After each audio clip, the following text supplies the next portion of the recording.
Hi friends, எல்லோரும் எப்படி இருக்கீங்க? நல்லா இருப்பீங்க. பேசும் கிரகங்களிலிருந்து உங்கள் நித்யா ராஜேந்திரன். ஃப்ரெண்ட்ஸ், நம்ம இந்த திருமண பொருத்தத்தில் 10 பொருத்தங்களை பார்த்துட்ருக்கோம் இல்லைங்களா? போன பதிவில் நம்ம தின பொருத்தம் அப்படிங்கிற விஷயத்த பார்த்துட்டோம்.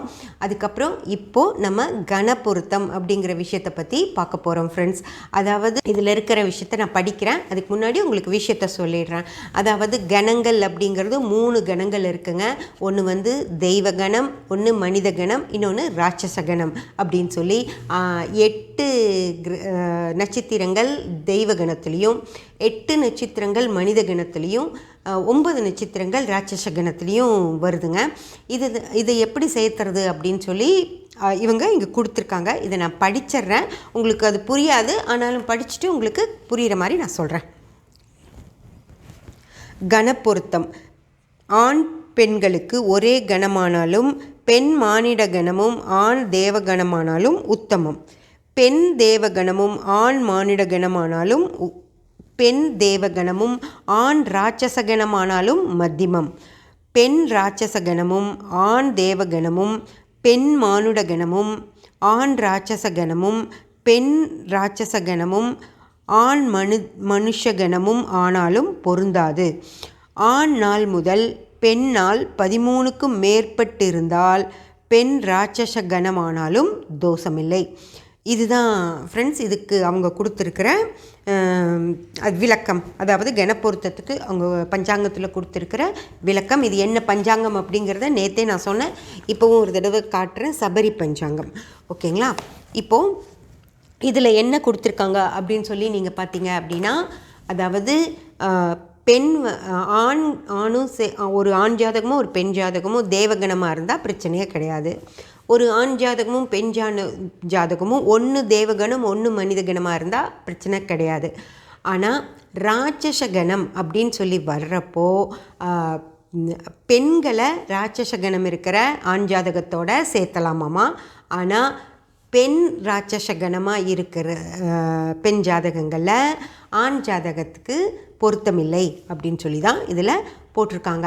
அதாவது ராட்சசன்னே வச்சுக்கலாம்.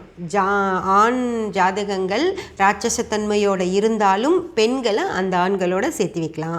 ஆனால் பெண் ராட்சசத்தன்மையோடு இருக்கிற ஜாதகங்களுக்கு ஆண் ஜாதகங்கள் பொருத்தமில்லை அப்படின்னு சொல்லி இதில் கொடுத்துட்டாங்க. அப்போ அந்த பெண்களுக்கெல்லாம் எப்படி கல்யாணம் பண்ணுறது அப்படின்னு தெரியல. ஓகே ஃப்ரெண்ட்ஸ், இது கன பொருத்தத்தில் வர்றது. இந்த ஒரு விஷயம் உங்களுக்கு சரின்னு படுதா அப்படின்னு சொல்லி நீங்கள் தான் பார்த்துக்கணும். ஏன்னா ஒரு 3 கணம், அதில் 2 கணத்தோட பெண் ஜாதகத்தை ஒரு கணத்தோட சேர்த்தவே வேண்டாம்னு சொல்லிட்டாங்க. 2 கணம் மனித கணமாக இருந்தாலும் தேவகணமாக இருந்தாலும் சேர்த்தலாம் அப்படின்னு சொல்கிறாங்க. இது செட் ஆகுமா அப்படின்னு சொல்லி நீங்களே புரிஞ்சுக்கோங்க. ரெண்டாவது, இந்த கணம் அப்படிங்கிற விஷயம் என்ன, அவங்க குணாதிசயத்தை பற்றி சொல்கிறது தான் அந்த கணம். அதாவது தேவ குணத்தோட மனிதர்கள் இருப்பாங்களாம், மனித குணத்தோட மனிதர்கள் இருப்பாங்க, ராட்சச குணத்தோட மனிதர்கள் இருப்பாங்க அப்படின்னு 3 இது வச்சுட்டு அந்த 3ஐயும் சேர்த்துறதை பற்றி இங்கே சொல்லியிருக்காங்க. இதையெல்லாம் நம்ம கட்டத்திலேயே பார்த்துடலாங்க. ஒரு மனிதனுடைய குணாதிசயம் என்ன அப்படிங்கிறது அவனுடைய லக்ன பாவத்திலேயே, எந்த ஆண் ஜாதகமானாலும் சரி பெண் ஜாதகமாக இருந்தாலும் சரி, அதோடைய லக்ன பாவத்திலேயே நம்ம அந்த மனிதர்களுடைய குணம் என்ன அப்படின்னு பார்த்துடலாம். அதுக்கு இந்த கணத்தையெல்லாம் பார்க்க வேண்டிய அவசியமே கிடையாது ஃப்ரெண்ட்ஸ். ஓகே, அடுத்தது நான் அடுத்த பொருத்தத்துக்கு போகிறேன்.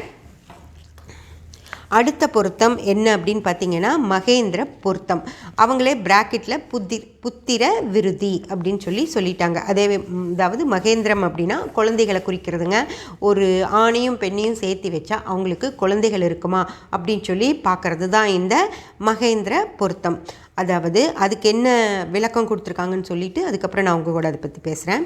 பெண் நாள் முதல் ஆண் நாள் வரை எண்ணும்போது 1, 4, 7, 10, 13, 16, 19, 22, 25 ஆனால் உத்தமம். இவ்வளோ தான் அங்கே கொடுத்துருக்காங்க. வேறு உத்தமத்துக்கு மட்டும்தான் கொடுத்துருக்காங்க, மத்தியமத்துக்கோ பொருந்தாதுன்னெல்லாம் எதுவுமே கொடுக்கல.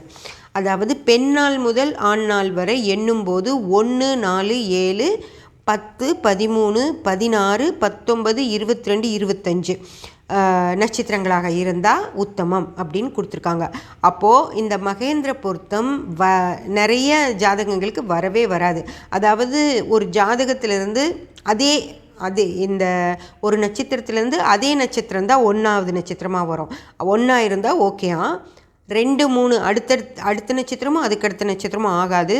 4வது நட்சத்திரம் ஆகும், 5, 6 ஆகாது, 7 ஆகும், 8, 9 ஆகாது, 10 ஆகும், 11, 12 ஆகாது, 13 ஆகும், 14, 15 ஆகாது, 16 ஆகும், 17, 18 ஆகாது, 19 ஆகும், 19, 20, 21 ஆகாது, 22 ஆகும், 22க்கு அப்புறம் 23, 24 ஆகாது, 25 ஆகுமாமா. அதாவது என்ன பண்ணியிருக்காங்க அப்படின்னு பாருங்கள், ஒரு நட்சத்திரத்துக்கு அடுத்து 2 நட்சத்திரத்தை விட்டுட்டு அதுக்கடுத்த நட்சத்திரம் ஆகும், அதுக்கப்புறம் 2 நட்சத்திரம் விட்டுட்டு அதுக்கடுத்த நட்சத்திரம் ஆகும். நீட்டாக கிளியராக போட்டுட்டாங்க. அவ்வளோதான், 2 நட்சத்திரத்துக்கு ஒரு நட்சத்திரத்துக்கு தான் குழந்தையாகும் அப்படின்னு சொல்லியிருக்காங்க.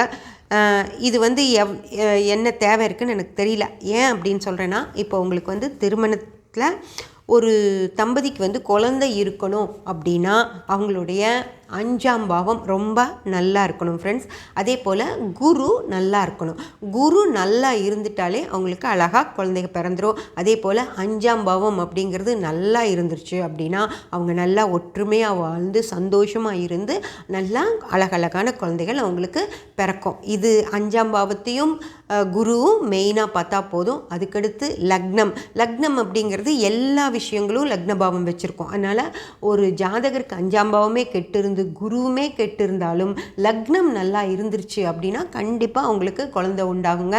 அதே போல் தசா புத்திகள், லக்னமும் கெட்டிருந்து 5ஆம் பாவமும் கெட்டிருக்கு, குருவும் கெட்டிருக்கு அப்படின்னாலும் ஒரு நல்ல தசா புத்தி ஒரு அந்தரத்திலேயே குழந்தை உருவாய் பிறக்கிறதுக்கான வாய்ப்பெல்லாம் இருக்குது ஃப்ரெண்ட்ஸ். அது மாதிரி ஒரு நல்ல அந்தரம் வந்தாலே அவங்களுக்கு கண்டிப்பாக குழந்தை இருக்கும். அதுக்காக இந்த டேப்லர் காலத்தை பார்த்துட்டு தான் இவங்களுக்கு குழந்தை பிறக்குமா பிறக்காதா அப்படின்னலாம் நம்ம முடிவு பண்ண வேண்டிய அவசியமே இல்லை. அதனால் இந்த மகேந்திர பொருத்தம் அப்படிங்கிற விஷயத்தை நம்ம இங்கிருந்து தான் குழந்தையை பற்றி இங்கிருந்து தான் முடிவு பண்ண வேண்டிய அவசியம் கிடையாது. குழந்தைங்கிறது ஜாதக கட்டத்திலேயே அழகாக தெரியும். ஓகேங்களா ஃப்ரெண்ட்ஸ், இப்போது நம்ம மகேந்திர பொருத்தம் அப்படிங்கிற விஷயத்தை பார்த்துட்டோம். அடுத்தது ஸ்ரீதீர்க்கம் அப்படிங்கிற விஷயத்தை அடுத்ததாக பார்த்துடலாம். ஓகேங்களா, இப்போது நான் ஸ்ரீதீர்க்கத்துக்கு என்ன கொடுத்துருக்காங்க அப்படிங்கிறத படிச்சுட்டு அதை பற்றி விளக்கமாக சொல்கிறேன்.